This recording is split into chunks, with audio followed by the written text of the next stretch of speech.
तो हम लोग प्रोग्राम डिस्कस कर लेते हैं। पहले तो जैसे फर्स्ट प्रोग्राम था हम लोगों का, write a C program to find maximum between two numbers. मतलब हम लोगों को दो नंबर्स के बीच का मैक्सिमम निकालना था। तो मैक्सिमम निकालने के लिए यहाँ मैंने दो कोड लिखे हैं। मतलब एक ये है इफ़ एल्स से, और दूसरा नीचे टर्नरी से है। तो अभी वो उसको मैंने कमेंट्स में कर रखा है, मतलब उसको अभी कंपाइलर रीड नहीं करेगा, ठीक है। अभी सिर्फ ऊपर वाला रीड होगा। तो अभी हम इफ़ एल्स से देख लेते हैं पहले। तो इंट ए बी हमने दो वेरिएबल ले लिए, और प्रिंट एफ में हमने दिखा दिया कि एंटर टू नंबर, मतलब दो नंबर ले लिए यूज़र से और उनको फिर स्कैन करा लिया, ए और बी में स्टोर करा लिया। तो मैक्सिमम निकालना था हमें उनका। तो हमने कहा कि if A is greater than और इक्वल टू अगर है तो मैक्स कर दो ए को, और एल्स डी इज़ मैक्स। मतलब अगर ये कंडीशन फॉल्स है, अगर ए बी से बड़ा नहीं है तो फिर क्या है, बी बड़ा है, तो उसमें क्या है एल्स डी इज़, मतलब बी इज़ मैक्स। तो ये हो गया दो नंबर का मैक्स का इफ़ एल से। तो अब हम मतलब इसको कंपाइल करके दिखाने की ज़रूरत है क्या? हेलो। No sir. हाँ फिर ठीक है। No sir. और अगर जैसे हम टर्नरी से बात करें तो टर्नरी से मान लो अगर हमको दिखाना है, तो जैसे मान लो मैं अभी इसको कर दे रहा हूँ यहाँ पे इस वाले को बंद।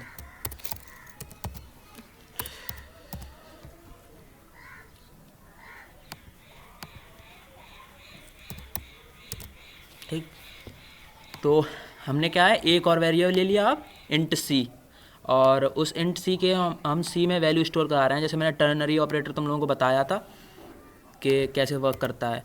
तो हमने यहाँ पे ये कंडीशन दी है ए वाली, थोड़ा जूम कर दे रहा हूँ, देखो ये कंडीशन दी है C equal to A greater than equal to B, जैसे हमने यहाँ ऊपर इफ़ में दी थी A greater than equal to B, वही वाली कंडीशन यहाँ नीचे है A greater than equal to B. अगर ये कंडीशन ट्रू हो तो ए, और एल्स बी, मतलब अगर ये कंडीशन फॉल्स हो जाएगी तो बी चला जाएगा सी में।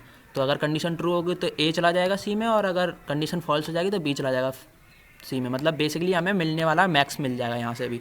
तो हम क्या कर रहे हैं, सी को प्रिंट करा ले रहे हैं फिर यहाँ पे। तो ये भी समझ में आ गया होगा। बोलते जाओ जल्दी जल्दी। Yes sir. Yes sir. हाँ ठीक है। तो हम दूसरा प्रोग्राम देखते हैं, हम लोग का दूसरा प्रोग्राम क्या था। तो जैसे दूसरा प्रोग्राम था write a C program to find maximum between three numbers, मतलब अब हमें तीन नंबर्स का मैक्स बताना था। तो तीन नंबर के मैक्स के लिए हमें तीन वेरिएबल ले लिए हमने, ठीक है।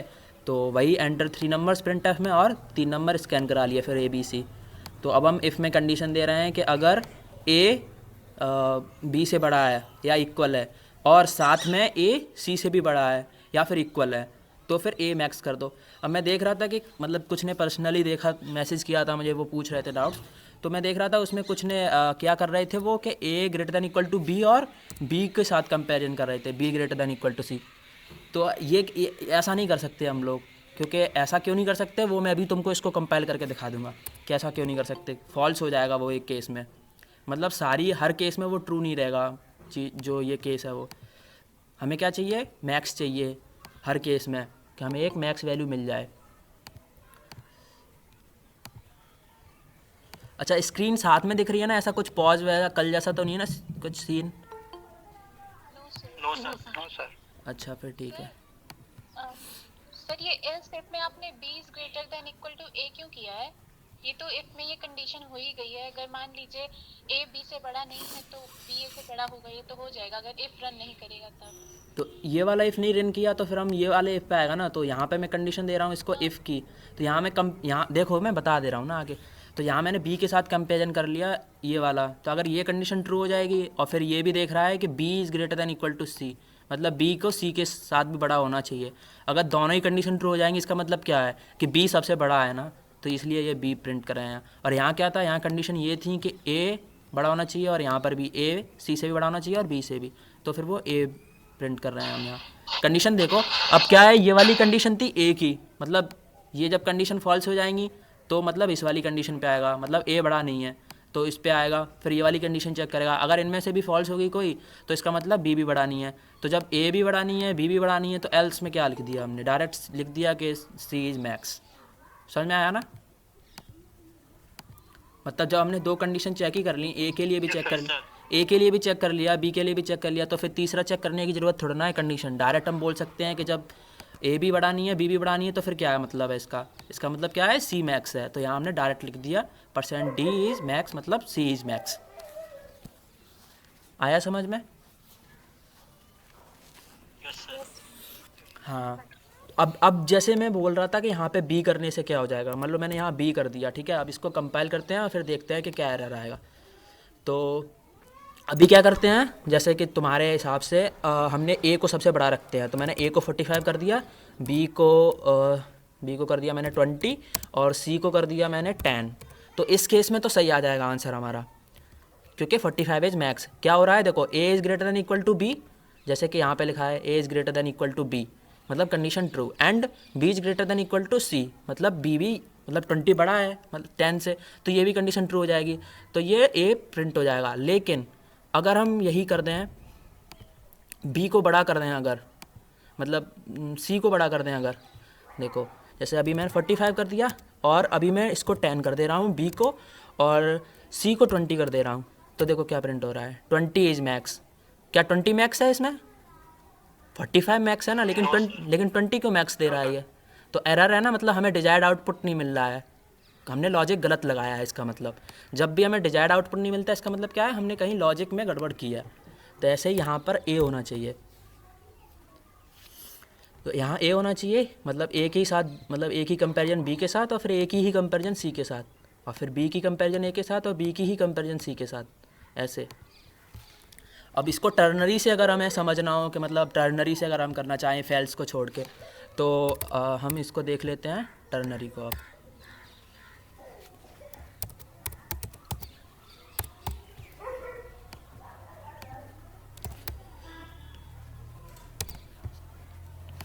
तो वही है, हमने ए बी सी तो 3 वेरिएबल ले लिए थे, अभी हमको एक वेरिएबल और चाहिए, तो हमने वो अभी वेरिएबल ले लिया एम। तो एम में हम अब वैल्यू स्टोर कराने वाले हैं, ठीक है, कुछ जो भी यहाँ से आउटपुट मिलेगा। तो जैसे हमने 2 के साथ पहले कंपैरिजन करी, ए और बी के साथ, तो ए बी के साथ कंपेयर किया हमने, अगर ये कंडीशन ट्रू है मतलब ए, यहाँ से क्या मिलने वाला है हमको, अगर कंडीशन ट्रू होगी तो ए मिलेगा, तो हमने ए बोल दिया कि ए चला जाए एम में, और अगर ये कंडीशन फॉल्स है तो बी चला जाए एम में।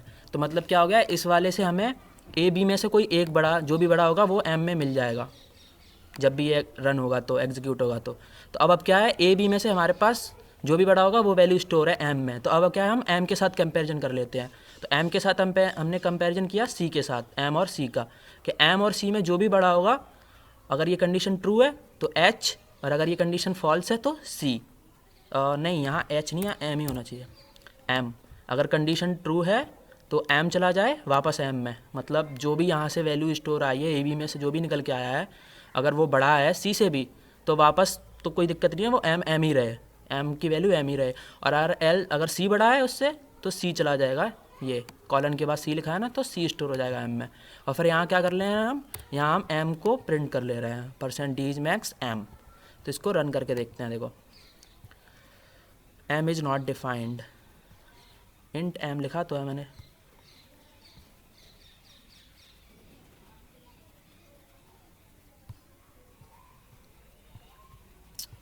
अच्छा ये वाला, ये जो कमेंट है मुझे यहाँ नहीं, यहाँ लगाना चाहिए।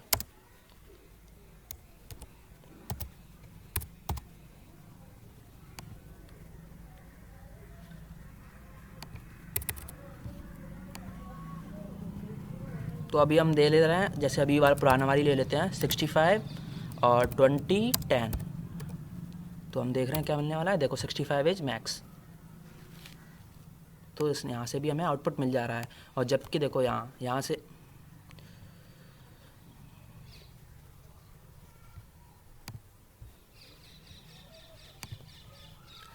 देखो हमें ए बी, इसके अकॉर्डिंग अगर देखा जाए तो यहाँ ए बी में से हमें एम में स्टोर हो गया था 65, और फिर 65 का कंपैरिजन हुआ था 10 के साथ, तो फिर वापस 65 ही वैल्यू थी यहाँ पे एम की, तो इसलिए 65 प्रिंट हो गया। तो अब इसका वो वाला भी कंपैरिजन करके देख ले रहे हैं कि लॉजिक वाला, जैसे अभी हम लोग देख रहे थे ना कि मतलब 20 और वो एरर आ रहा था। तो देखते हैं इसके साथ बी को बड़ा करते हैं, तो 65 करते हैं और 10 20, देखो 65 ही आ रहा है ना।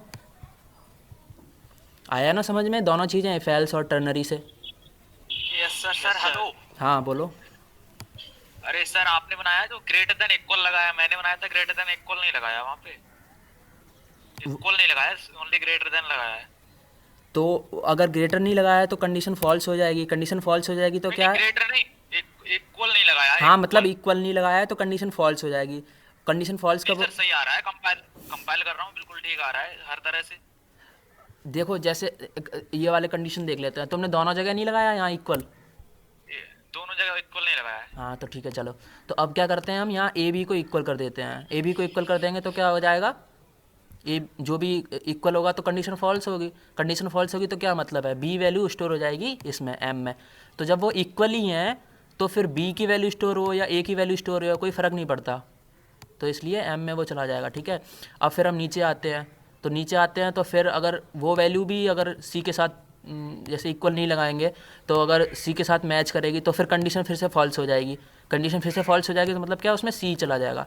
तो सी चला जाएगा तब भी उससे कोई फ़र्क नहीं पड़ता ना, क्योंकि अगर इक्वल ही है वैल्यू तो अगर सी की वैल्यू जाए या फिर एम की वैल्यू जाए बात एक ही है ना। तो अगर इक्वल नहीं लगाएंगे तो चल जाएगा, कोई दिक्कत नहीं है। तो ये बेनिफिट हो गया हमें देखो इससे, टर्नरी से।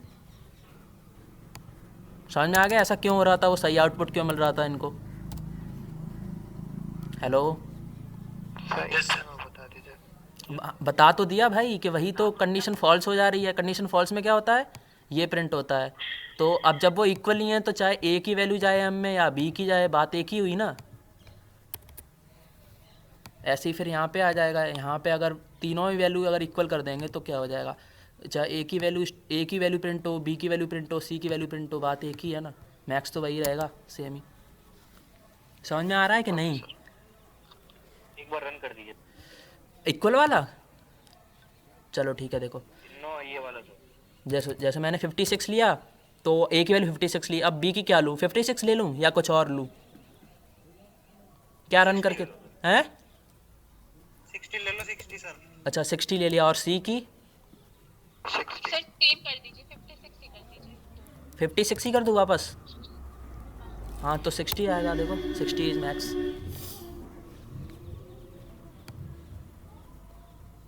अगर ए और बी को सेम कर दिया तो? हाँ चलो ए बी को सेम करते हैं। ए बी को सेम कर देंगे तो क्या है, कंडीशन फॉल्स हो जाएगी। कंडीशन फॉल्स हो जाएगी या मतलब क्या है उसका, बी इसमें चला जाएगा। अब ए और बी तो इक्वल ही हैं, ए बी इक्वल हैं, तो चाहे ए की वैल्यू जाए या बी की वैल्यू जाए बात एक ही हुई ना। तो इसलिए चलो 56 अब सी की 40, चलो 40, 56 इज मैक्स। मतलब एरर नहीं आएगी ना प्रोग्राम में? नहीं एरर नहीं आएगी ना। ये देखो ना, ये ना एक तरीके से इफ एल्स की तरह चलता है टर्नरी ऑपरेटर। इसमें क्या आता है, अगर ये है तो मतलब अगर कंडीशन ट्रू हो रही है तो ए की वैल्यू स्टोर होगी, और अगर कंडीशन फॉल्स होगी तो बी की तरह बी की वैल्यू स्टोर होगी एम में।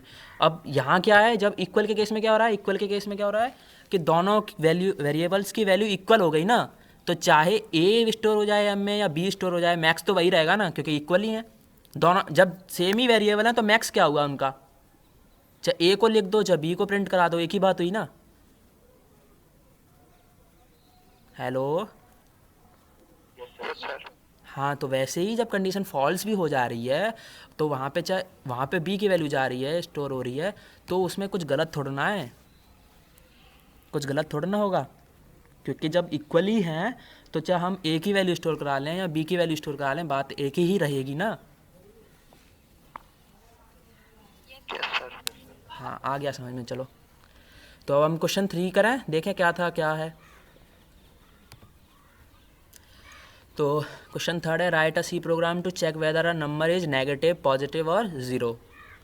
तो थर्ड प्रोग्राम देखते हैं। ठीक, तो हमने क्या है, हमको एक नंबर लेना है यूज़र से केवल, और उसको ही चेक करना है कि वो पॉजिटिव है, नेगेटिव है या ज़ीरो है। तो हमने चेक किया इफ़, मतलब वही प्रिंट एफ में लिख दिया एंटर करो, और फिर ए को स्टोर करा लिया, और फिर इफ़ में चेक कर रहे हैं कि ए ज़ीरो से बड़ा है कि नहीं। अगर ज़ीरो से बड़ा है तो पॉजिटिव है, एल्स इफ़ अगर ज़ीरो से छोटा है तो नेगेटिव। अब जब हमने दो कंडीशन चेक कर ली, ज़ीरो से बड़ा है ज़ीरो से छोटा है, दोनों ही कंडीशन फॉल्स हो जाएंगी, तो इसका मतलब क्या है कि वो नंबर क्या है, ज़ीरो। तो एल्स लास्ट में हमने लिख दिया नंबर इज़ ज़ीरो। इसमें तो कुछ डाउट ही नहीं होगा शायद किसी को। कोई डाउट है? No sir. No sir. ठीक है, तो फिर हम फोर्थ देखते हैं। सर सर हाँ बोलो। सर जिसमें इंट है, हमने इंट के आगे ए लिखा है, लेकिन अगर हम लिखते हैं int A is equal to 0 तो सर वो सही रहेगा ना? अगर आपने नहीं लिखा ये हाँ, तो अगर हम तब यहाँ तब इंट भी ए रन इक्वल, करेगा? हाँ तो भी वो कर देगा, मतलब प्रोग्राम फिर भी चलेगा। यहाँ इसका मतलब क्या हुआ, हमने एक वैल्यू असाइन कर दी पहले से ही कि ए इज इक्वल टू 0 है, फिर उसके बाद हम यहाँ ए को स्कैन करेंगे तो फिर क्या होगा, वो वैल्यू रिप्लेस हो जाएगी 0 से। मतलब फिर हम यहाँ पे हमने कोई वैल्यू दे देंगे, मान लो 65, तो फिर क्या हो जाएगा, ए की वैल्यू 65 हो जाएगी 0 हट के, उससे कुछ फ़र्क नहीं पड़ता। सर तब तो हम ये एल्स वाला स्टेटमेंट हटा सकते हैं ना? अगर इफ भी गलत हो जाएगा, एल्स भी गलत हो जाएगा तो 0 आ जाएगी वैल्यू। नहीं, क्या बोलना चाह रहे हो? सर जैसे आप एल्स का वो स्टेटमेंट हटा दें और एल्स इफ की जगह वहाँ पे एल्स लिख दें और ये कंडीशन हटा दें if A is less then 0, और अगर इफ भी गलत हो गया, एल्स भी गलत हो गया, तो ए की वैल्यू तो वैसे भी 0 लिख के आ जाएगी, है ना? ये वाली कंडीशन ये ऐसी रहने दूँ मैं, इफ़ वाली फर्स्ट वाली? नहीं नहीं नहीं, सर एल्स इसमें से एल्स हटा नहीं, दीजिए। मैं जो पूछ रहा हूँ वो बताते जाओ, उसके बाद देखो हाँ हाँ इसको ऐसे ही रहने दूँ, हाँ सर। Yes sir. इस वाली लाइन को, प्रिंटअप वाली लाइन को, इसको हाँ यस सर। इसको क्या करूँ, सर इसमें से इसको इफ हटा दीजिए। ये हटा दूँ पूरा, है ना? कंडीशन हटा दीजिए इफ की। और अब इस, और ये सर इसका एल्स का पूरा हटा दीजिए। नहीं इस वाली लाइन में, प्रिंटअप की इस वाली लाइन में। इसमें कुछ नहीं सर, ये सही है। अच्छा, अब ये हटा दूँ दोनों? Yes sir. हाँ, तो अब क्या करना है बताओ? रन अच्छा, रन किया, करा के अब वैल्यू क्या दूँ? कुछ भी 0 ही दे दीजिए। 0। Yes sir. 0 इज नेगेटिव आ रहा है, 0 नेगेटिव होता है, नो सर। No sir. बताओ। सर हमने पहले से डिफाइन भी किया था a is equal to 0 into sir ये 0 से तो हमने प्री डिफाइन कर दिया। सुनो देखो अब मैं एक्सप्लेन, सुनो मैं एक्सप्लेन करता हूँ।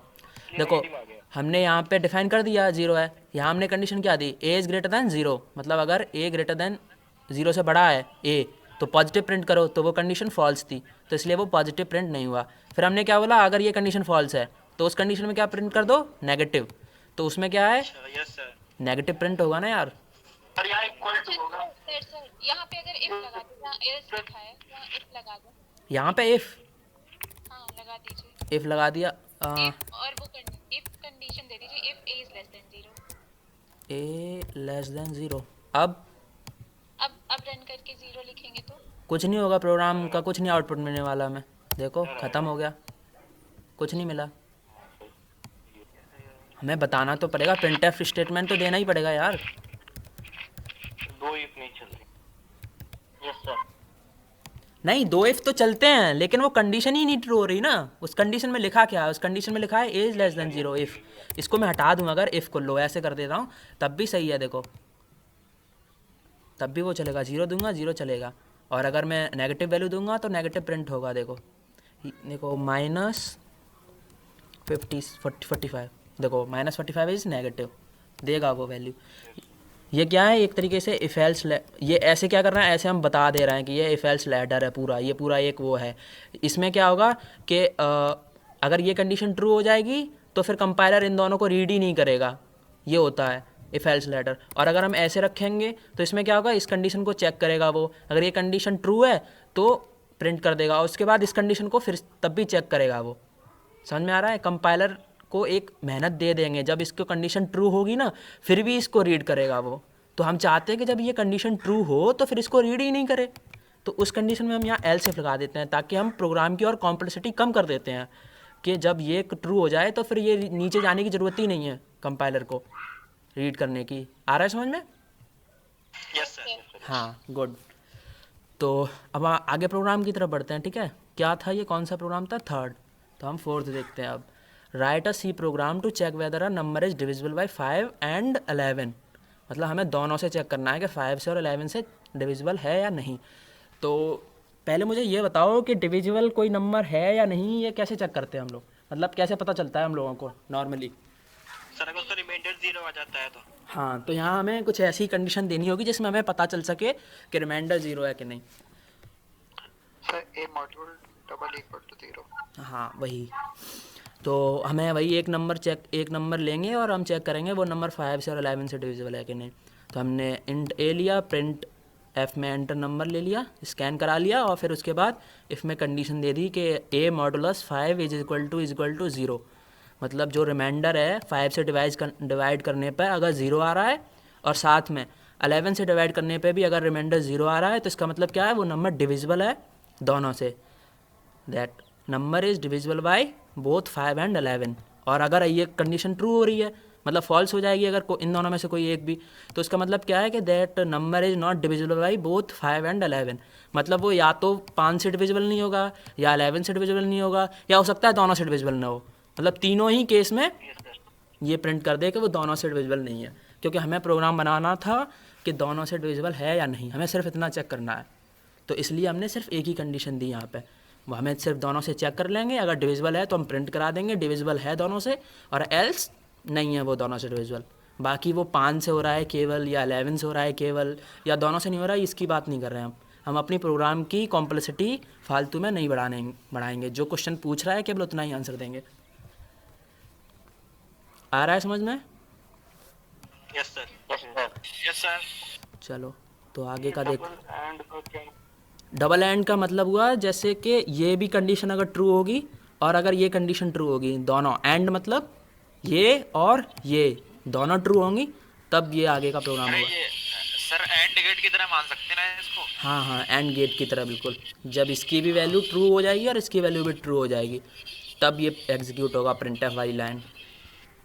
एक भी रॉन्ग होगी तो नहीं होगा? तो नहीं होगी लाइन ये। हमें वही तो चेक करना, हम यही तो चाहते हैं कि वो दोनों से चेक करके दे।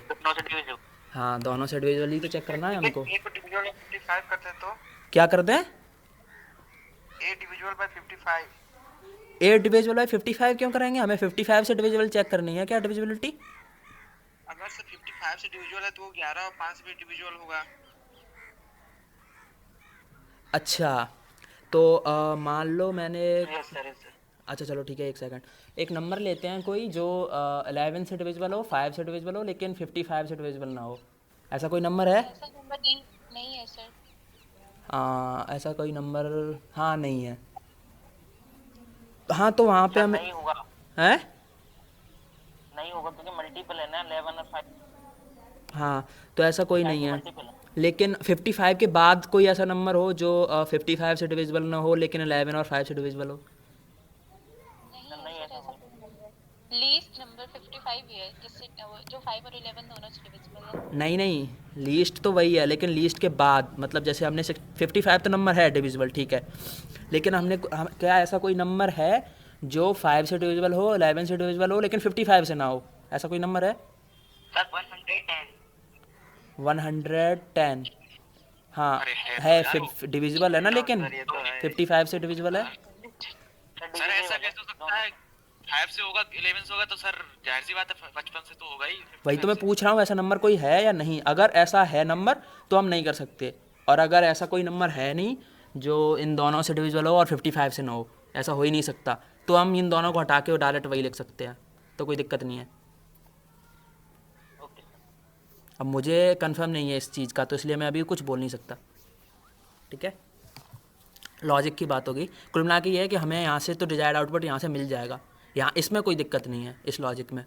55 वाला अभी मैं कुछ बोल नहीं सकता, और जो बोल नहीं सकते जिसका कंफर्म हो तो वो नहीं बताना चाहिए। तो 4 के बाद 5 देखते हैं। Write a C program to check whether the number is even और ऑड। तो इवन है नंबर या ऑड है, ये कैसे चेक करते हैं हम?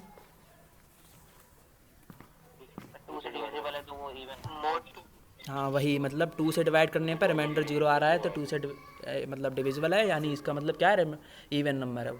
तो वही है, हम 2 से डिवाइड करके देख रहे हैं, मतलब रिमाइंडर देख रहे हैं उसका, अगर 0 मैच कर रहा है तो हम प्रिंट कर दे रहा है इवन और एल्स ऑड, ठीक है।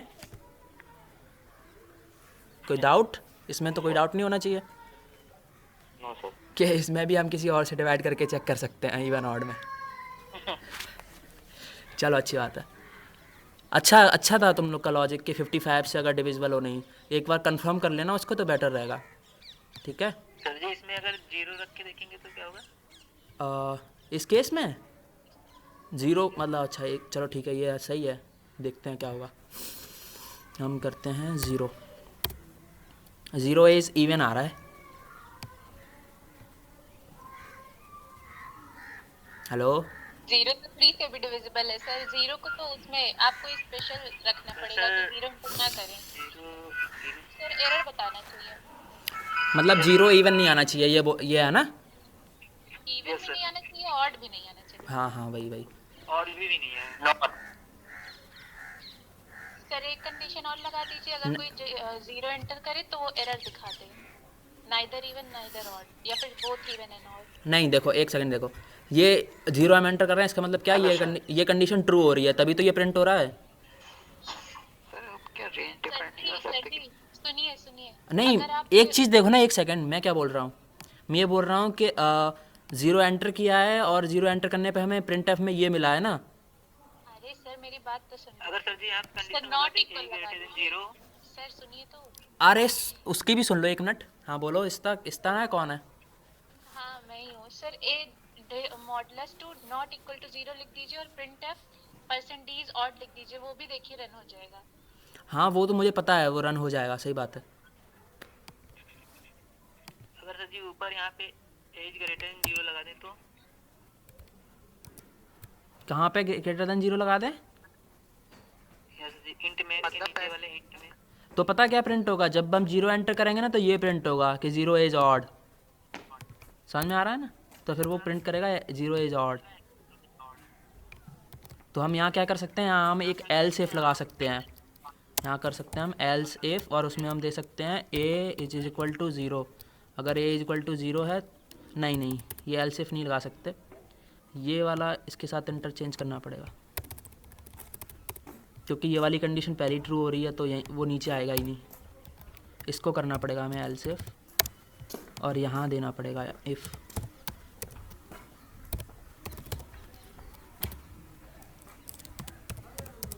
सबसे पहले देना पड़ेगा उसको। प्रिंट एफ में हमको प्रिंट करना है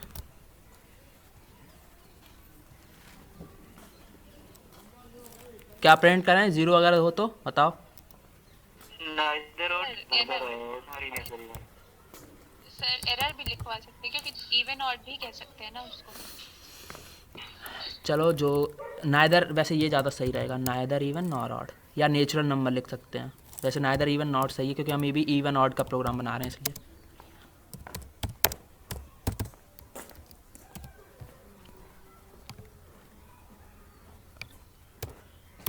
नाइदर इवन नॉर ऑड, ठीक है, ये कर सकते हैं हम। अब ये सबसे पहले इसलिए लिखा है क्योंकि ये कंडीशन ट्रू हो जाती तो वो नीचे आता ही नहीं, नीचे एल्स, अगर नीचे हम लिखते हैं फेल्स में तो इसलिए हमको इसको सबसे पहले ऊपर रखना पड़ेगा। और देखो, अगर जैसे अभी जो तुम्हारा था ना प्रोग्राम, जैसे अगर हम यहाँ से एल से हटा दें इसको, मतलब इफ एल्स लेटर ख़त्म कर दें, तो दोनों चीज़ प्रिंट होंगी। अब देखो जीरो जब हम एंटर करेंगे ना, तब देखो दोनों चीज़ प्रिंट हो रही हैं। लिखा है नाइदर इवन नॉर ऑड, और लिखा है ज़ीरो इज़ इवन, दोनों चीज़ लिख के आ रही है। यही मैं बोल रहा था कि अगर हम इफ एल्स लेटर नहीं रखेंगे तो क्या होगा, वो दोनों चीज़ों को रीड करता है। हेलो, आवाज़ नहीं आ रही तुम्हारी। सर गूगल ने इसे इवन दिया है वैसे, 0 को। ज़ीरो को इवन दिया तो अच्छी बात थी, फिर हमारा प्रोग्राम ठीक था। तुम लोगों ने फालतू में इतना चेंजमेंट करा दिया। नहीं सर, लेकिन 3 से भी तो डिविजिबल है। हाँ सही बात है वो उसकी। तो चलो ठीक है, यही रहने देते हैं हम लोग अपने प्रोग्राम को ऐसे ही, नाइदर इवन नॉर ऑड, ठीक है।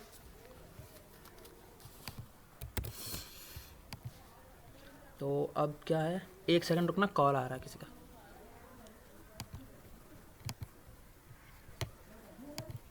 तो हम 6 प्रोग्राम देखते हैं, जिसमें लिखा है write a C program to check whether a year is leap year और नॉट।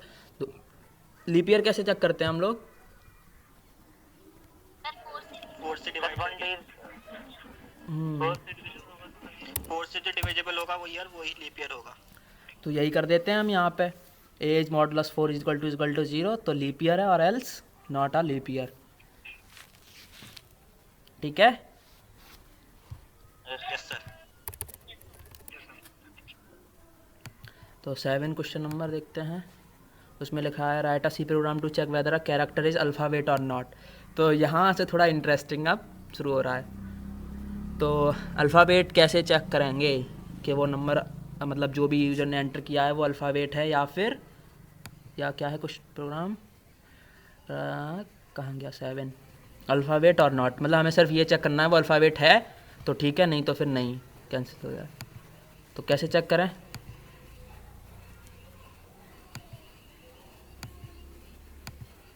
बताओ।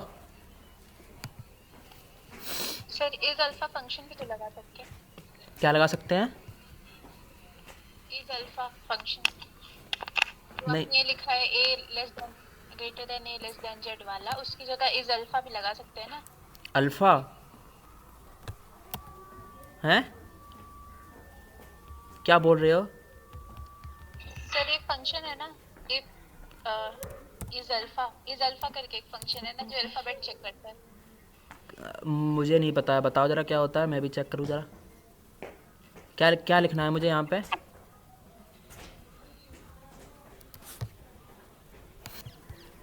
तो ये देखना है हम लोग को, ये करके देखना है, अगर ऐसे भी हो रहा है तो ठीक है। तो कंपाइल करते हैं।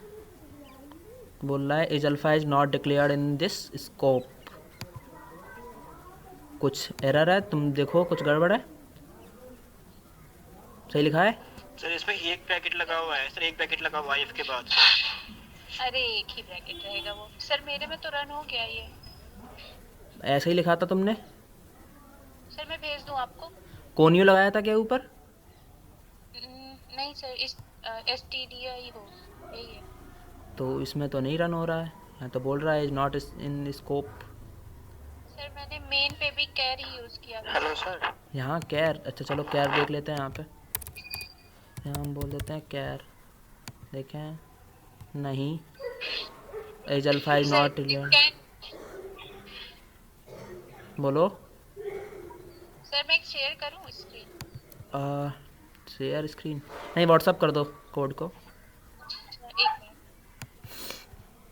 हाँ तब कोनियो लगा के कैट चेंज करा के और देखते हैं शायद इसमें हो। नहीं, इसमें भी नहीं है,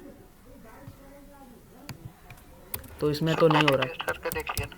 वही होता ना, हो सकता है ये इज अल्फा ना नया जुड़ा हो, वो मैंने कल बता रहा था ना, जैसे फ़ोन की पैड और फिर स्मार्टफोन, तो कुछ वैसा ही है ये। तो जो फ़ोन की एप्लीकेशन है उसमें ये फंक्शन ऐड कर दिया होगा स्टूडियो के अंदर। तो स्टूडियो अभी क्या है, अभी जो एक डेव C++ है इसके इस कोनियो या स्टूडियो में ये नहीं है ये फंक्शन, तो इसलिए ये यहाँ वर्क नहीं कर रहा है। ठीक है, तो अभी हम इसको हटाते हैं इज अल्फा को और अपने इफ़ एल्स के लॉजिक के हिसाब से देखते हैं ये वाला लॉजिक, अगर ऐसे चेक करना हो तो। ठीक है, किसी और ने और कुछ ही तरीके, सारे सब लोगों ने ऐसे ही किया था क्या, इफ एज अल्फा चेक करके? नहीं सर, जैसा आपने किया वैसे किया है, हाँ, तो ऐसे भी कर सकते हैं। देखो आपकी तरह ही। इफ़ हम देख रहे हैं स्मॉल ए से स्टार्ट करते हैं, इक्वल इसलिए लगाया है क्योंकि अगर इक्वल नहीं लगाएंगे तो फिर जब हम ए एंटर करेंगे तो फिर ए को वो नहीं बताएगा, तो इसलिए इक्वल भी साथ में ले रहे हैं और यहाँ भी जेड के साथ भी इक्वल ले रहे हैं कि जेड से छोटा हो और ए से बड़ा हो, और यहाँ पर भी कैपिटल में भी ऐसे ही दोनों चीज़ों के साथ हम कंपेयर, और यहाँ और लगाया है इसीलिए हमने। ये आ रही है ना सारी चीज़ें समझ में, यहाँ और यहाँ इक्वल। Yes sir. हाँ, और ये कैरेक्टर्स हैं इसलिए मैंने इनको किस में लिखा है, सिंगल कोट में लिखा है, ए जेड कैपिटल ए। सिंगल का हाँ, सिंगल कोट में लिखा है। सिंगल। तो वही है, हम चेक कर ले रहे हैं अगर। हाँ, आवाज़ ब्रेक, वॉइस ब्रेक हो रही है तुम्हारी। कोई तुम लिख दो, कोई और स्टूडेंट उसको पढ़ के मुझे बता देगा कि क्या बोलना चाह रहे हो तुम। ठीक है, तो ये हम चेक कर ले रहे हैं कि ए से इक्वल है या फिर ग्रेटर है, और जेड से स्मॉलर है और इक्वल है अगर, तो फिर प्रिंट करना है सी इज अल्फ़ाबेट। या फिर अगर ये कंडीशन ट्रू नहीं हो रही है इनमें से, तो अगर ये कंडीशन में से भी अगर कुछ ट्रू हो जाता है, मतलब कैपिटल ए से इक्वल या फिर उससे बड़ा है, और अगर जेड से स्मॉल है और इक्वल है, तो भी प्रिंट कर दे कि वो अल्फ़ाबेट है। और अगर ये दोनों ही कंडीशन फॉल्स हैं तो इसका मतलब क्या है, वो अल्फ़ाबेट नहीं है, क्योंकि इतने ही अल्फ़ाबेट होते हैं हमारे पास, स्मॉल अल्फ़ाबेट और कैपिटल अल्फ़ाबेट। तो अगर ये दोनों कंडीशन फॉल्स हो जाएंगे, इसका मतलब क्या है, वो अल्फ़ाबेट नहीं है। रन करके दिखाऊँ क्या मैं इसको? Yes sir, yes sir.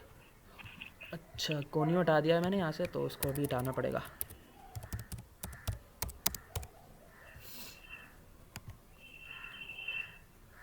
तो एंटर अ कैरेक्टर, तो मैंने Y small Y print enter किया है, तो बोल रहा है वाई इज अल्फ़ाबेट।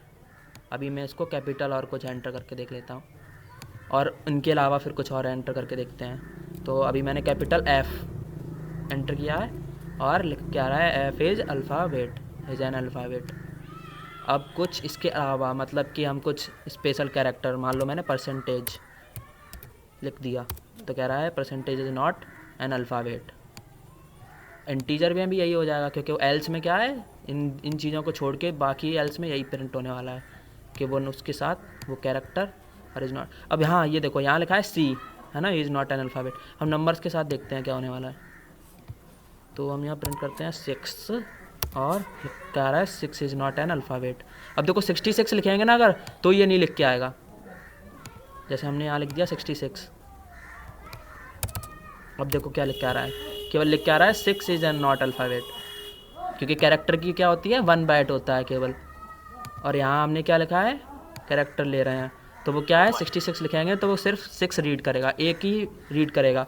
तो इसलिए वैसे तो हम इनपुट भी गलत दे रहे हैं और वैसे भी वो अल्फ़ाबेट नहीं है, तो इसलिए अल्फ़ाबेट ना। सर कैरेक्टर के स्टिक कर दें तो? नहीं तो हमको क्यों करना प्रोग्राम को फालतू में, हमें क्या है, हमें तो सिर्फ ये चेक करना है ना अल्फ़ाबेट है नहीं। अल्फ़ाबेट तो क्या होते हैं, सिर्फ यही होते हैं, तो फालतू में हम क्यों चेंज करें बताओ। सर अगर हम 2 अल्फ़ाबेट लें तो 2 अल्फ़ाबेट क्यों लेंगे हम एक साथ, एक बार में एक ही चेक करो ना, 2 अल्फ़ाबेट क्यों चेक करना। अगर 2 अल्फ़ाबेट एक साथ चेक करने हैं तो उसका प्रोग्राम अलग बना सकते हैं। फिर हमको यहाँ कंडीशन में भी चेंज करना पड़ेगा। यहाँ जैसे हम कंपेयर कर रहे हैं आई के साथ, फिर हमें हम 2 अल्फ़ाबेट लेंगे तो यहाँ हमें एक और वेरिएबल बढ़ाना पड़ेगा। मान लो जे बढ़ा दिया हमने, तो फिर हमको जे को भी कंपेयर करना पड़ेगा, जे भी है या नहीं है ऐसे करके। तो अभी तो हम प्रोग्राम हमारा क्या था कि वो एक कैरेक्टर इनपुट करे और वो बताए कि अल्फ़ाबेट है या नहीं।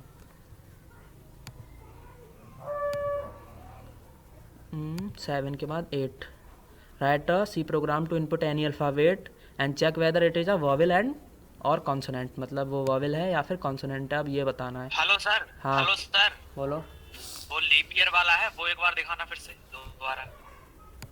लीप ईयर वाला तो 4 से डिविजिबल, हाँ ये था 4 से डिविजिबल। सर लिखो इसमें सर 90 100 वो करना 90 वाली 1900। मतलब वो लीप ईयर नहीं था क्या? चेक करो सर उसको 1900 क्या बता रहा है। अगर 4 से डिविजिबल है मतलब कि 16 17 18 19 30 56 30 डिविजिबल हो जाएगा 4 से, तो लीप ईयर बताएगा। Sir but is not a leap year. हाँ तो हम उसकी लीप ईयर का एक कंडीशन, सर 400 वाला होना चाहिए, 400 वाला। हाँ हाँ 400 और 100 मैं जानता हूँ, मुझे पता है, जब हम लोग फर्स्ट ईयर में थे हम लोगों ने भी यही किया था, तो सर ने बताया था। लेकिन हम क्या है अभी हम बेसिकली छोटे छोटे प्रोग्राम बना रहे हैं, क्या है छोटे छोटे प्रोग्राम, तो इसलिए हम 4 से, अगर अभी क्या है 2000 वाली जितनी भी, सुनो 2000 के बाद वाले जितने भी ईयर्स हैं ना वो सब 4 से चेक करोगे तुम तो वो हो जाएगा, पता चल जाएगा कि लीप ईयर। हाँ वो क्या है पीछे की बात है, तो इसलिए हम क्या है अभी 4 से ही चेक कर ले रहा हैं। बाकी वो 400 से ही चेक करेंगे ना तो बिल्कुल भी आउटपुट मिल जाएगा वो भी। तो वहाँ पे फिर हम क्या है दोनों कंडीशन लगाएंगे, 4 वाली भी लगाएंगे और 400 भी लगाएंगे। अगर हम केवल 400 वाली लगाएंगे ना तब भी दिक्कत हो जाएगी। हाँ सब लगानी पड़ेंगी 400 हाँ। और तो वो हम जब फर्स्ट ईयर में तो हम लोग बताया था, तो अभी हमको वो नहीं करना है, अभी हमको सिंपल लॉजिक से सिंपल प्रोग्राम बनाने हैं। जैसे जैसे हम आगे बढ़ेंगे वैसे वैसे हम लोगों को अपने सारी चीज़ों को ध्यान में रखते हुए फिर प्रोग्राम बनाएंगे। तो अभी हम कहाँ बात कर रहे थे, कैरेक्टर्स की और उसके बाद वॉवेल्स की, वॉवेल्स एंड कॉन्सोनेंट। हाँ तो यही। अच्छा इसके अलावा किसी और ने कुछ लॉजिक लगाया हो पहले वो बताओ। मैंने ये लगाया है। अब देखो अभी हम क्या है केवल कंसोनेंट और वॉवेल। हाँ सर मैंने पहले छोटा स्मॉल अल्फाबेट का अलग डिक्लेयर कर दिया था, कैपिटल का अलग डिक्लेयर कर दिया था। कोई दिक्कत नहीं है, तुम देख लेना। मतलब अगर इफ़ एल मतलब जैसे इफ़ लिखा है और उसके बाद फिर से इफ़ लिखा है, 2 बार इफ़ लगाया है तुमने, तो तुमने बस प्रोग्राम की कॉम्प्लेक्सिटी बढ़ाई है और कुछ नहीं। क्योंकि इफ नहीं लगाया, सिर्फ बस ऐसे जैसे कैरेक्टर आई डिफाइन कर दिया ना, तो वैसे उसको दूसरा कैरेक्टर बना दिया था। नहीं समझ में नहीं आया मुझको। सर दिखाऊं क्या? नहीं दिखाना मत, बाद में दिखा देना, या फिर हाँ बताओ। व्हाट्सएप कर दो। हाँ करो व्हाट्सअप करो। तो देखो एक बार बोल देंगे। व्हाट्सएप कर दो। हाँ हाँ तो देखो अभी हम चेक कर ले रहे हैं वॉवेल है या कि नहीं कॉन्सेप्ट। तो वॉवेल तो वही होते हैं AEIOU, तो स्मॉल्स के साथ हमने कंपेयर किया और फिर कैपिटल्स के साथ भी। और यहाँ हम और लगा रहे हैं, और ही तो लगाएंगे, एंड तो नहीं लगा सकते इस केस में, क्योंकि अगर एक ए के साथ मैच कर जाएगा तो वो प्रिंट कर देंगे कि हम वो वॉवेल है। अगर आई ई के साथ मैच किया है तब भी, और आई के साथ मैच किया है तब भी। एंड तो हम लगा नहीं सकते क्योंकि कोई भी कैरेक्टर ए और आई दोनों चीज़ तो नहीं हो सकता ना, केवल ए होगा या फिर ई होगा या आई होगा या ओ होगा ये, तो इसलिए और लगाया है। तो ऐसे ही सबके साथ है, ये सारे कैरेक्टर्स हैं तो स्ट्रिंग्स में लिखे हैं हमने ए ई आई ओ यू, और फिर ऐसे ही कैपिटल में ए ई आई ओ यू आगे तक, पूरा आगे तक लिखा है। ठीक है, तो वही है। अब देखो ये ना लॉजिक वाली बात है कि जैसे अगर हमने, जैसे यहाँ हम क्या है कैरेक्टर्स स्टोर कर रहे हैं, हम क्या है कैरेक्टर्स लिखा है, कैरेक्टर्स में हम चेक कर रहे हैं वॉवेल है या कॉन्सोनेंट। तो हम हमारा ये खुद का लॉजिक है कि यूज़र वो केवल अल्फ़ाबेट ही एंटर करे, अगर वो अल्फ़ाबेट नहीं एंटर कर रहा है तो दिक्कत होगी उसको, मतलब तो हमको डिजायर्ड आउट। हाँ, तो वो क्या है, अगर जैसे हमने जैसे यहाँ मैंने एल्स लगाया है, मतलब अगर ये कंडीशन में से ट्रू नहीं होगी तो एल्स प्रिंट कर दे वो सी इज कॉन्सोनेंट। तो क्या है हर केस में वो कॉन्सोनेंट प्रिंट होने वाला है, अगर वो अल्फ़ाबेट को छोड़ के कुछ और देने वाला है, मतलब अगर उसने 1 दिया या स्पेशल कैरेक्टर दिया कुछ, तो वो क्या होगा लिख के आएगा वहाँ पे एज कॉन्सोनेंट। तो ये हमारा खुद का एक थोड़ा सा प्री डिफाइंड। हेलो सर, हाँ, हमने सर पहले अपर केस वाले दिखा दिए हैं, फिर लोअर केस वाले। उससे कुछ फ़र्क नहीं पड़ता ना, अपर केस कर दो या फिर हाँ हाँ उसके लास्ट में इफ लगाइए कंडीशन दोनों को और वाला यूज करके। मतलब पहले लोअर केस वाले ले लिए ऊपर लिख दिया है, उसके बाद जितने भी हैं करेक्टर, हाँ फिर अपर केस वाले वॉवेल, उसके बाद इफ लगाई कंडीशन इफ लोअर केस और upper case print F percent of C is a vowel else it's a C is a constant. नहीं, मुझे समझ में नहीं आया तुमने क्या किया है। मैंने देख लिया, lower case vowel is equal to ये अच्छा है, ये बता रहे हो ऐसे ही किया होगा तुमने भी, तुम बोल रहे हो कुछ ऐसा ही है प्रोग्राम तुमने किया है। अच्छा, लोअर केस में डिफाइन कर दिया है कि लोअर केस में नहीं क्या किया है, अच्छा लोअर केस में ये है और अपर केस में ये है, और इफ़ लोअर केस या फिर अपर केस हो तो हाँ तुमने बस वही कर दिया है, मतलब एक तरीके से तुमने एरे टाइप की बना ली है यहाँ पे। तुमने यहाँ कहा lower case is equal to ये हो या ये हो या ये हो या ये हो, कुछ भी हो अगर तो, या फिर अपर केस में ये हो ये हो ये हो और फिर इफ़ में ये हो, ठीक है। और यहाँ लिखा रहे हो सी के साथ कंपेयर कर रहे हो,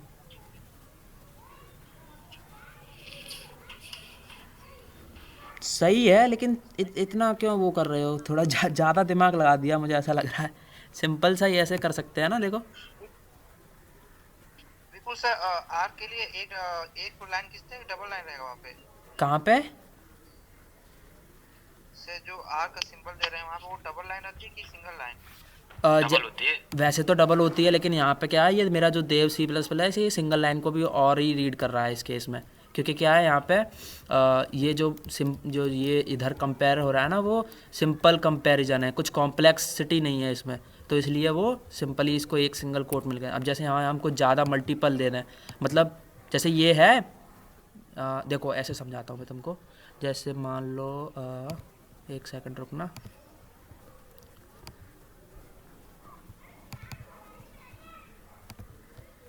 देखो मान लो मैंने यहाँ लिखा इफ़ और मैंने कहा a is greater than equal to 0 और b is greater than equal to 0, ठीक, मैंने बोला ये हो, और उसके बाद हम कह रहे हैं कि मान लो a लेस दैन 0 और b is greater than equal to 0, मतलब ये दो कंडीशन हो गई, ठीक है। हम बोल रहे हैं अगर ये वाली कंडीशन में से कुछ एक कंडीशन ट्रू हो जाए या फिर इन दोनों में से कोई एक कंडीशन ट्रू हो जाए तो मतलब ये नीचे वाली लाइन प्रिंट हो जाए, तो उसमें क्या है ये मतलब इन दोनों में से कुछ एक प्रिंट हो जाए या इन दोनों में से कुछ एक प्रिंट हो, मतलब इन दोनों में भी अब हम चाह रहे हैं कि कुछ और हो, तो हम क्या करेंगे इसमें ऐसे कर सकते हैं, हम इसको ऐसे करेंगे, यहाँ पे ब्रैकेट लगाएंगे और फिर लग जा, फिर यहाँ हम और देंगे और फिर उसके बाद ऐसे, तो यहाँ हम डबल कोट का ऐसे यूज करेंगे, ये होता है डिफरेंस। समझ में आ रहा है? केवल इन दोनों में कंपैरिजन के लिए तो यहाँ सिंगल कोट यूज़ कर सकते हैं और फिर उसके बाद फिर इन दोनों में भी फिर और का है, मतलब थोड़ा सा कॉम्प्लेक्सिटी बढ़ रही है तो फिर वहाँ हम डबल कोट, ऐसी जब सिचुएशन होती है ना जब, मतलब इन कोई दो और है, उन दो और में कंपेरिजन चल रहा है, फिर इन दो और में कंपेरिजन कर रहा है, फिर उसमें भी कंपेरिजन करना है और का ही, तो फिर वहाँ हम ऐसे यूज़ करते हैं। आ रहा है समझ में? तो सर डबल तो सभी में यूज कर सकते हैं। हाँ डबल तो समझ में कर सकते हैं, उसमें क्या दिक्कत है, कर सकते हैं, लेकिन मैं बता रहा हूँ सिंटैक्स। वहाँ यहाँ पे अगर तुम ये यूज़ करोगे तो एरर आ जाएगा, या हो सकता है मतलब कुछ और डिजायर्ड आउटपुट चाह रहे हो तुम, लेकिन कुछ और डिजायर्ड मतलब कुछ और आउटपुट दे वो, ऐसा कुछ। समझ रहे हो? Okay sir. Yes sir. हाँ तो ये है, यहाँ क्या है, सबके साथ सिर्फ एक ही एक सिंपल सी कंडीशन है, ये हो या ये हो या ये हो, मतलब ऐसा कुछ। इन दोनों में मतलब इन सब में से कोई एक ही कंडीशन ट्रू होने वाली है, तो इसलिए सिर्फ एक एक सिंगल लगा देंगे ना, तब भी काम हो रहा है हमारा, इसलिए। तो हाँ ये था यही। तो इसमें भी कुछ दिक्कत नहीं है तुम्हारा, जैसे लोअर केस तुमने प्री डिफाइंड कर दिया है और अपर केस, तो इसमें भी कुछ दिक्कत नहीं है, ये भी सही है प्रोग्राम। हाँ लेकिन अगर कुछ और इसमें कुछ कुछ पूछना हो तुम तो बता।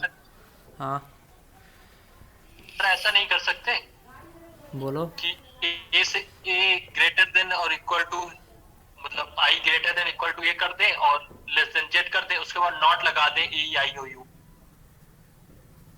नहीं मैं समझा नहीं। अगर सर जैसे इसमें अभी आपने जैसे दे दिया आई ग्रेटर देन और इक्वल टू ए हाँ और लेस देन जेड, यहाँ और equal to। यहाँ पे कौन सा साइन रखना है, और का रखना है कि एंड का? नॉट लगा यहाँ पे कौन सा? ए आई। मैं ये पूछ रहा हूँ, यहाँ पे ये मैंने कर दिया तुम जो चाह रहे हो वो, A I is greater than equal to A. अब यहाँ क्या करूँ मैं, इस साइन को और को हटा दूँ या क्या करूँ मैं इसके साथ? मैं ये नहीं कह रहा सर। हाँ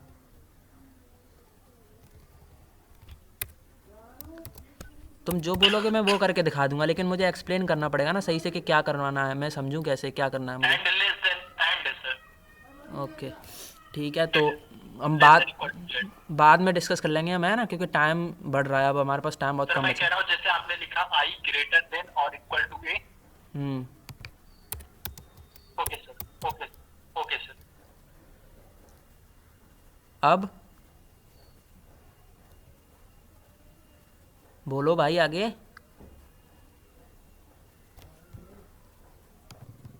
तो कौन सा प्रोग्राम है, चेक वेदर, हाँ अब ये 9 आ गया कि हमें चेक करना है अल्फ़ाबेट है, डिजिट है या फिर स्पेशल कैरेक्टर है। तो देख लेते हैं स्पेशल कैरेक्टर है, डिजिट है या फिर क्या है। अच्छा मैंने यहाँ पे सिर्फ ये बताया है अल्फ़ाबेट और स्पेशल कैरेक्टर, मतलब मुझे डिजिट और बताना पड़ेगा। तो वही सेम कंडीशन थी अल्फ़ाबेट के लिए, तो अगर इसमें से मैच कर जाएगा तो अल्फ़ाबेट है, और अगर नहीं है तो फिर वो या तो स्पेशल कैरेक्टर होगा या फिर होगा स्पेशल कैरेक्टर और इंटीजर। ठीक है, अब हम देखते हैं इंटीजर और स्पेशल कैरेक्टर में कैसे कंपेयर करना है। ठीक है, तो उसके लिए क्या करें हमको इंटीजर चेक करना है, तो क्या कर लें हम, integer means greater than equal to 0। इसका ही वैल्यू देखनी पड़ेगी मुझे सर डिजिट करना है, डिजिट। हाँ डिजिट। अच्छा डिजिट है, तो फिर हम केवल वही लगा सकते हैं एल्स इफ में, यहाँ पे नीचे केवल यस सर, 0 से 9। 0 से 9 कर सकते लेस हैं। Then else if greater than लगा दीजिए हो जाए। I is less than, I is greater than और इक्वल्स टू 0 एंड एंड हाँ देखो एक एंड से भी यहाँ काम चल जाएगा, है ना।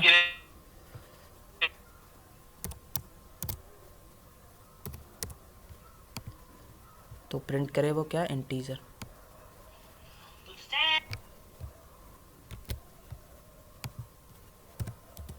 Sir digit.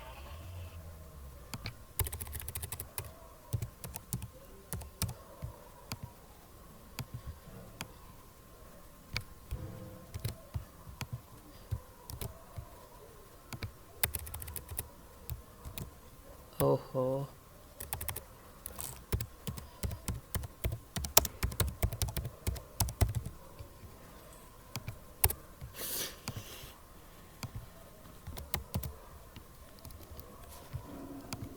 ठीक है, सही है, रन करा के देख लेते हैं एक बार, ठीक है। हमने प्रिंट कर दिया जी अल्फ़ाबेट। हम प्रिंट करते हैं कुछ मॉडुलस, कह रहा है स्पेशल कैरेक्टर है, और हम प्रिंट कर देते हैं कुछ नंबर 8। तो 8 इज ए स्पेशल कैरेक्टर बोला है, 8 स्पेशल कैरेक्टर क्यों बोला है? 0 एंड सर जी यहाँ पे डी के जगह पे डी पे टी रहेगा, percentile D print of sir ji नीचे। सर आपने एक एंड लगाया है। नहीं, 2 एंड लगाए थे, ये देखो वापस 2 1 कर दिए। सर जी डिजिट के लिए यहाँ पे डी रहेगा, ठीक है स्थान पे। स्पेशल कैरेक्टर यहाँ डी, मेरे हिसाब से उससे तो नहीं अंतर पड़ना चाहिए, क्योंकि हम सी में स्टोर करा रहे थे ना वैल्यू, इसलिए 86 8 इज। प्रभु जी, हाँ बोलो। जो आपने जो रखा है 0 और 9 ना, हाँ उसको इन्वर्टर के अंदर कर दो, ऐसे कैरेक्टर ले रहे हो ना उसको। हाँ बिल्कुल सही बोला। हम क्या करना है यहाँ पे, कैरेक्टर है ना ये। Yes sir.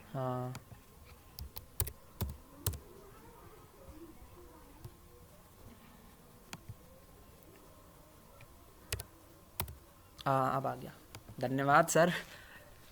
यहाँ हम क्या है चीज़ें इस कैरेक्टर में स्टोर कर रहे थे, तो वो क्या है, वो 1 2 3 4 को क्या है कैरेक्टर समझ रहा है, तो कैरेक्टर समझ रहा है, तो फिर हम कैरेक्टर के साथ कंपेयर कर रहे हैं, तो कैरेक्टर को तो ऐसे ही लिखना पड़ेगा ना, इसलिए। सीधी सीधी बात करते हैं, हमारे पास जो नंबर्स होते हैं ना, अगर उनको हम इन्वर्टेड कॉमा के अंदर लिख लेते हैं तो भी हमारा कैरेक्टर हो जाता है, ठीक है। कैरेक्टर की तरह ही रीड करेगा। इन्वर्टेड कॉमा के बाहर लिखते हैं 0 1 9 जो भी है, तो इंटीजर में आता है, इन्वर्टेड कॉमा के अंदर लिख देंगे तो क्या कैरेक्टर उसकी काउंटिंग हो जाएगी, ठीक है? चलो, क्योंकि फिर टाइम बहुत बढ़ता जा रहा है और हम लोगों के प्रोग्राम अभी पीछे डले हैं। कितने हैं? आईटी की भी है। अच्छा ठीक है, तो करते हैं जल्दी से हो जाए जितने। 10 है, write a C program to check whether character is upper case और लोअर केस अल्फ़ाबेट। तो जैसे अभी क्या था, हम यहाँ पे इफ़ में चेक कर रहे थे दोनों चीज़ें एक साथ, अपर केस वाली भी और लोअर केस वाली भी, तो वहाँ पे अल्फ़ाबेट। अब क्या यही बस यही चीज़ अब अलग अलग कर देंगे, तो वो लोअर केस और अपर केस बता देगा। हम क्या है अल्फ़ाबेट एंटर करेंगे कोई, और सिर्फ स्मॉल वाला चेक कर लेते हैं, अगर वो स्मॉल इस वाली कंडीशन है तो लोअर केस और एल्स अपर केस। ठीक है, कोई दिक्कत इसमें? या फिर हम पहले बड़ा वाला भी कर सकते हैं, देखो कमेंट में मैंने लिखा है कि हम कैपिटल्स के साथ चेक कर लें, और यहाँ पर हम लिख देते हैं अपर केस है वो। हेलो सर अपर केस और लोअर बड़ा अच्छा छोटा है। बस यही तो बताना था हमको, बड़ा अक्षर है कि छोटा अक्षर है। अब तुम लोगों ने और अपनी कलाकारी दिखाई होगी, तो तुम लोगों ने यहाँ लिखा होगा एल सिफ में, फिर तुम लोगों ने किया होगा एल सिफ किया होगा, फिर यहाँ पे स्मॉल। हाँ यहाँ, अरे यार ये क्या हो रहा है। हाँ, एल सिफ के बाद फिर तुमने एक कंडीशन लगाई होगी ये वाली, और उसमें लिखा होगा अपर केस, और फिर एक नीचे लिखा होगा एल्स, और एल्स में लिखा होगा इनवैलिड वगैरह कुछ, के मतलब तुमने अल्फ़ाबेट नहीं एंटर किया, ऐसा कुछ लिखा होगा। हाँ तो वो कर सकते हो, लेकिन वो यहाँ जैसे मैंने अभी थोड़ी देर पहले बोला था ना कि यूज़र से एक थोड़ा, अभी क्या है हम प्रोग्राम अल्फ़ाबेट चेक करने का बना रहे हैं, तो यूज़र से हम डिमांड कर रहे हैं कि कम से कम वो हमें अल्फ़ाबेट ही दे। वो सब कर सकते हो तुम, अलग से एक्स्ट्रा टैलेंट दिखा सकते हो, उसकी कोई दिक्कत नहीं है।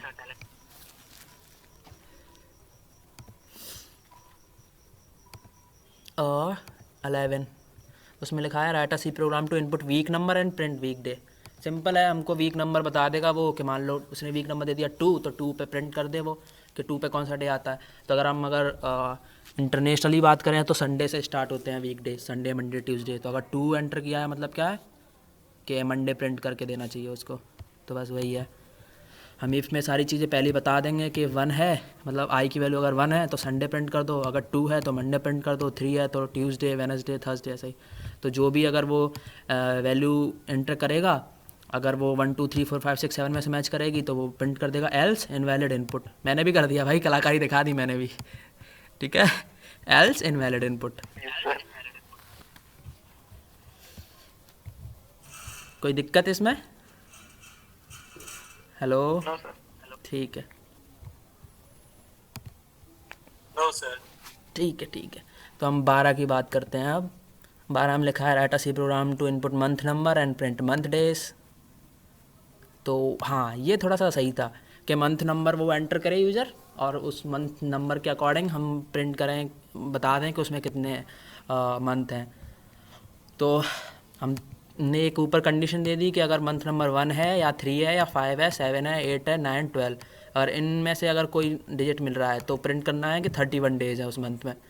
और अगर उसने 2 एंटर किया है तो फिर वो प्रिंट कर दे या तो उसमें 28 है या 29, क्योंकि लीप ईयर होता है। अगर लीप ईयर हुआ तो 28 होंगे, वो 29, और अगर लीप ईयर नहीं रहा होगा तो 28 रहे होंगे। तो ये वेरिएशन होता है, इसलिए दोनों चीज़ लिख दी। और अगर ये दोनों नहीं है तो फिर 30 डेज़ है फिर उस मंथ में। तो इसमें कुछ दिक्कत? No sir. ठीक है। No sir. कौन सा प्रोग्राम था ये? 13 की बात करते हैं। Write a C program to count total number of notes in given amount. हाँ, तो इसके दो मतलब प्रोग्राम बन रहे हैं, मतलब बनाए हैं स्टूडेंट्स ने। तो एक तो ये था कि जैसे मैंने बताया था क्लास में कि तुम लोग क्या करो, अमाउंट ले लो यूज़र से और नोट्स पूछ लो कि किस नोट्स की काउंटिंग करके देनी है, और फिर उसके बाद तुम काउंटिंग करके दे दो। जो तुम लोगों ने बनाया है वो भी मुझे पता है क्या बनाया है, वो भी अभी दिखा दूंगा तुमको, ठीक है। तो जैसे हमने क्या है, 3 वेरिएबल ले लिए। एक हमने ले लिया ए, एक बी और एक नोट। तो ए में हम स्टोर करा रहे हैं अमाउंट, जो भी अमाउंट है वो ए में स्टोर हो जाएगा।